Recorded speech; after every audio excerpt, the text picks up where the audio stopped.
Hey, it's Jess back with another Misfit Makers Besties tutorial. And this week we have, can you put hot glue on a tumbler? I don't know. Let's find out. Make sure you hit that like and subscribe button. We upload twice a week, and that's the way to get notified. Also, check out our free Facebook group. And if you want to take your business to the next level, check out our mentorship group, Misfit Makers Besties. All right, guys. So today I had this not today, but I've had this awesome idea about putting hot glue on your tumbler and making it like a 3D element using hot glue, right? Because we all know 3D elements, adding 3D elements to your tumblers is all the new craze right now. So I wanted to see like if we can do it just using things at our home, like hot glue or UV resin. So yeah, I had a lot of ideas in my head for this.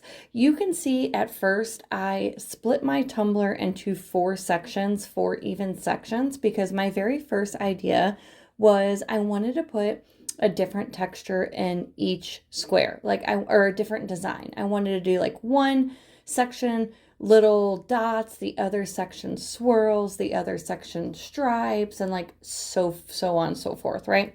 But then, I don't know, I saw these flowers and they were like, oh, they reminded me of like Patrick's pants from SpongeBob. And I'm like, I'm just gonna go with it. Do I love the ending? I don't know. You're gonna have to wait and find out for yourselves. But here I am using my hot glue gun just to add that 3D element to my tumbler like so. Once that is completely done and completely dry, then you're going to paint it. So, this step you can spray paint is obviously going to be easier, but I wanted to create a really cool ombre effect using my pop of color paints. And plus, we have not had the nicest weather here in Missouri, so I tend to use pop of color more than my spray paint. But here I have 6 colors pulled out in front of me, and what I'm going to do is create an ombre. I want to first put a base coat down, so I'm just using my tan here to do an all over base coat. This pop of color over stainless steel, you're going to need 2 coats. So I didn't want to like take all that time to do an ombre when I'd have to go back and do an ombre on top. So make sure you create that base coat. Okay, after that base coat dries, remember with chalk paint, thin coats is the trick, because if we do too thick of coats, then the paint can crack on us, and we do not want that. We don't want cracked paint, okay? And now I'm ready for my ombre. So to create a good ombre, and you guys can go back and watch a few tutorials ago, we did kind of the same technique. It was a textured design, only we used sponge paint, and I showed you guys how to create that ombre effect using pop of color as well. But the trick is to overlap your paint colors just a little bit. So right where they meet, you don't get a harsh line.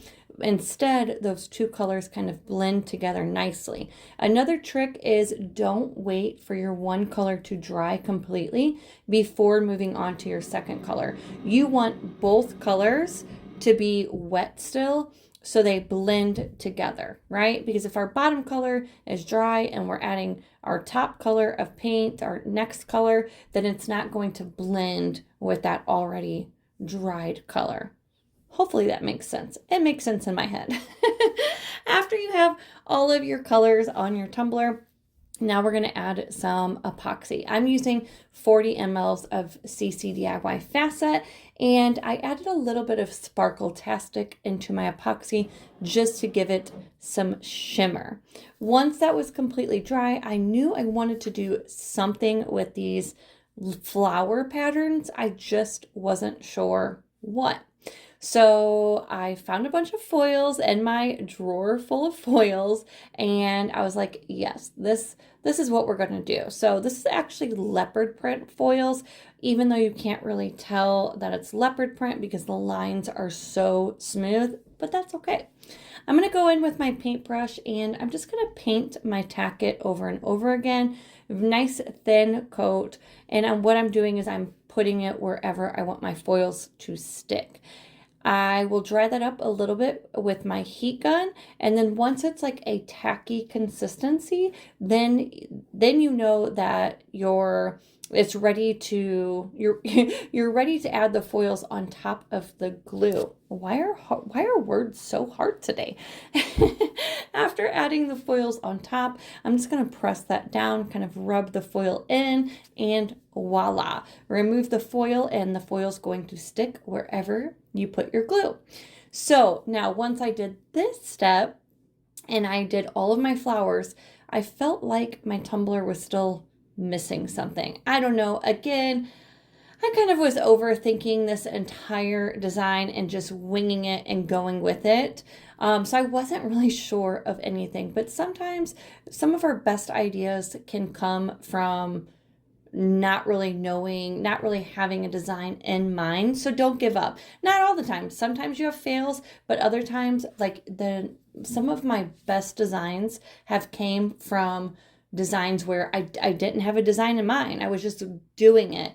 And I feel like more of your creativity can come out when doing so. So anyway, I felt like it was missing something, so then I decided to go in and fill my flower patterns up with foils.